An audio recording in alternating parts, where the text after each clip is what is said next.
Salut les amis, j'espère que vous allez super bien et que vous avez passé un bon samedi.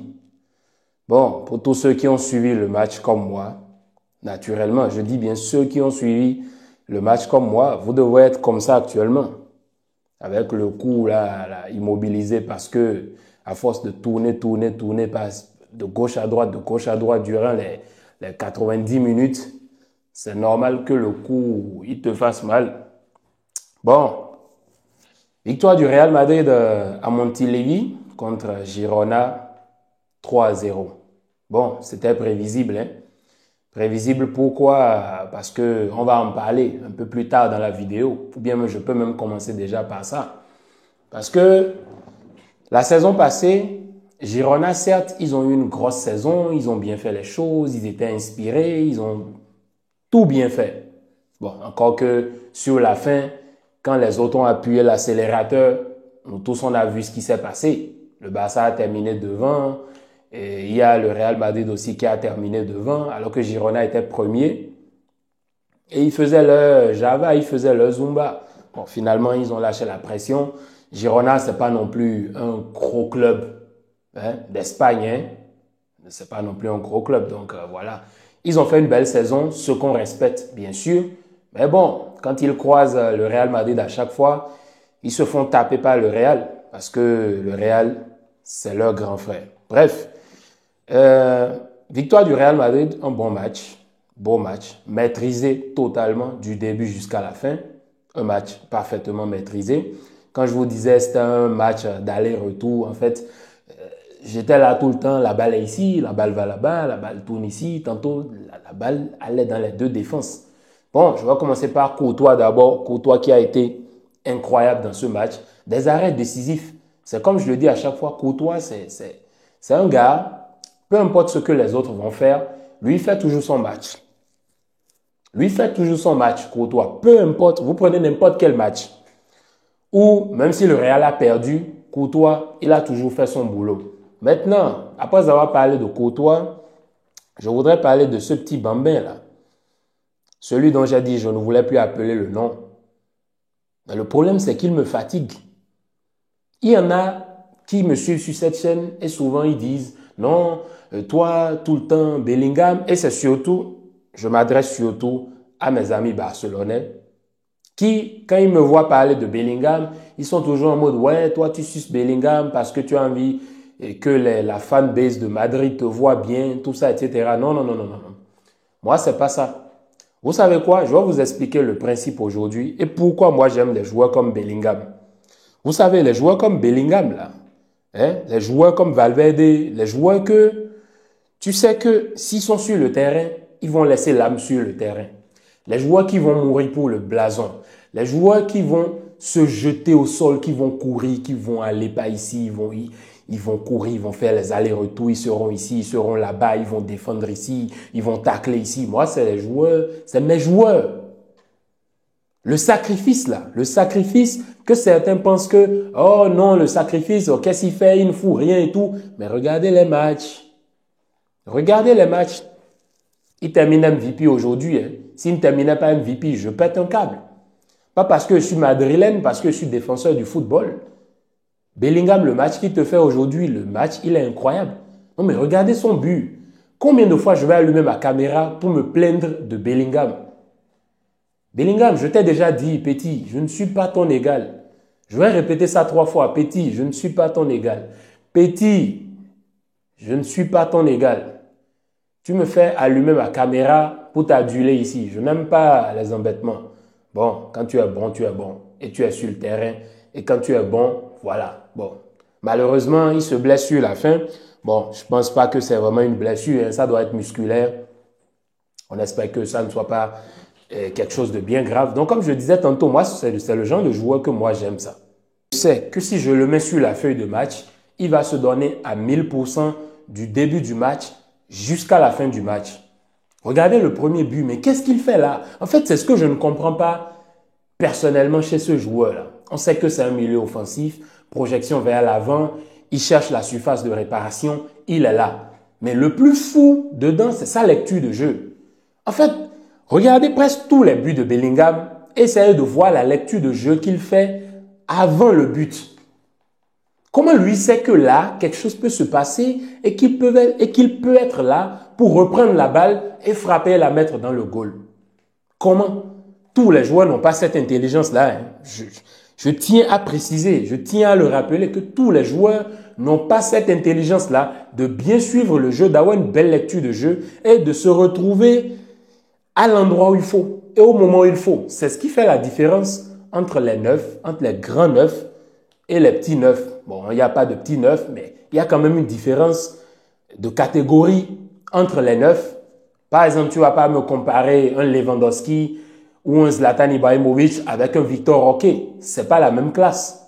Pourquoi? Parce qu'ils n'ont pas la même lecture de jeu et ils n'ont pas la même manière de sentir le but. Et Bellingham, c'est un milieu offensif, mais il faut voir son positionnement.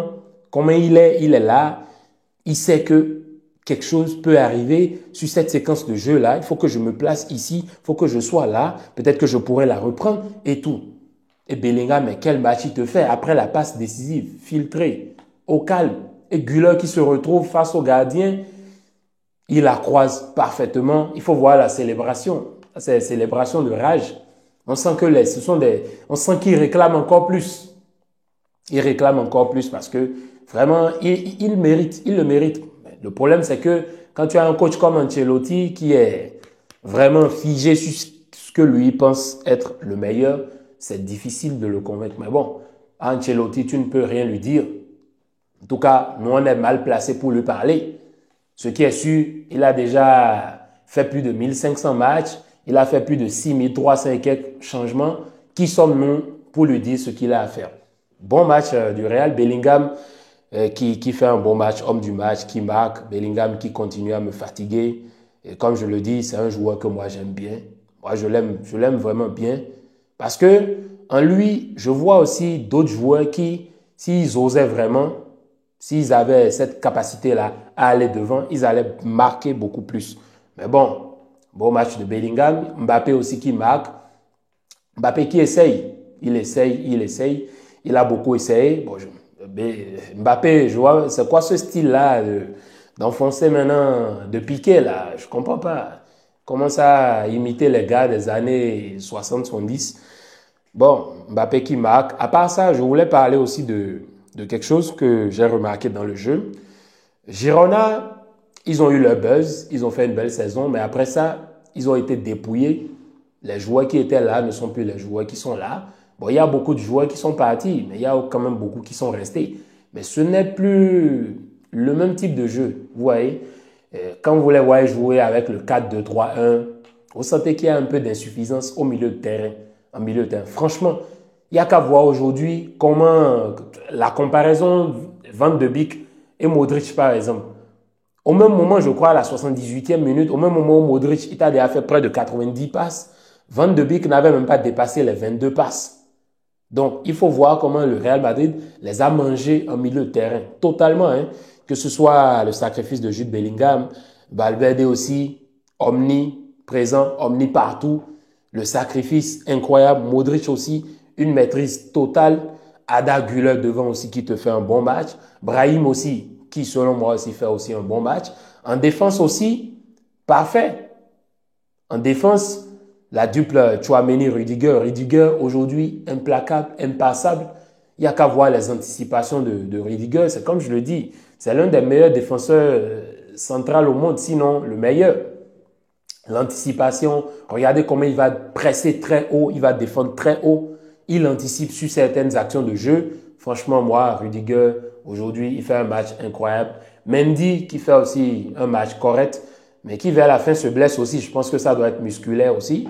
Bon, j'espère bien que ce n'est pas des choses graves parce que on ne peut pas souhaiter la blessure des rivaux. Ça, c'est pas du tout fair play. Après, vous avez de l'autre côté Valverde qui te fait un bon match. Vasquez aussi, comme ci, comme ça.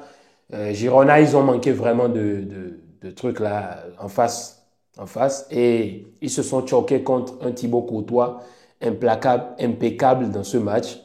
Et puis voilà, le Real Madrid qui revient à 3 points. Ah oui, ils reviennent, est-ce que c'est à 3 points ou à 2 points? Je ne sais plus trop. Je vais vérifier après. Mais ils prennent 3 points. Et nous, on a perdu 2 points aujourd'hui. Donc, c'est pas bon pour les comptes. Donc, c'est un peu ça.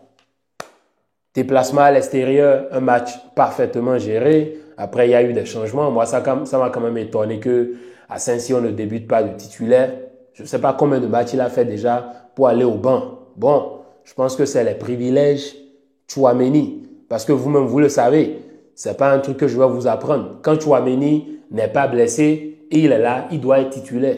Vous vous souvenez, il y a 2 saisons, quand il a commencé avec ses caprices, non, moi je suis là, je suis pas venu pour être remplaçant, je suis venu pour être titulaire. Donc peu importe la chose, à Tchouaméni, on doit lui trouver une place sur le terrain. Voilà, c'est un peu ça. Donc, si on sort Asensio, aujourd'hui, Ancelotti opte pour le 4-2-2-2 au départ, quand bien même ça a changé après. Il a tout fait pour mettre Tchouaméni sur le terrain et c'est ce qui est arrivé. Bon, qu'est-ce que nous autres, on va dire? On ne peut rien dire. Et puis voilà. Allez, c'était tout pour le débrief. En attendant les matchs de Ligue des Champions, Madrid croise Atlanta, si je ne me trompe pas. Atlanta.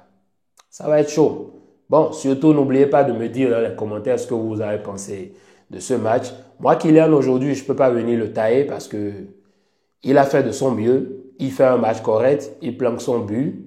Et à part ça, il y a aussi le fait que, voilà, tu sens une petite confiance qui revient. Bon, il y a mes lumières qui se sont éteintes. Mes ring lights, je ne sais pas ce qui s'est passé. Vous sentez un peu qu'il y a la confiance qui revient petit à petit parce que je l'ai vu tenter des trucs. Et puis ça, c'est des trucs typiquement Mbappé. Bon, on verra bien ce qui va se passer. Allez, c'était tout pour le débrief, les gars. Bien de choses à vous et bon début de semaine parce que demain, il n'y a pas match de Madrid ni de Barça. Donc voilà, bonne fin de week-end et début de semaine. Bon, moi demain, je vais retrouver le terrain parce que il y a quand même un bail. Hein. J'ai joué un peu là, ça fait toujours plaisir de jouer. Allez, c'était tout les gars, bien de choses à vous et peace.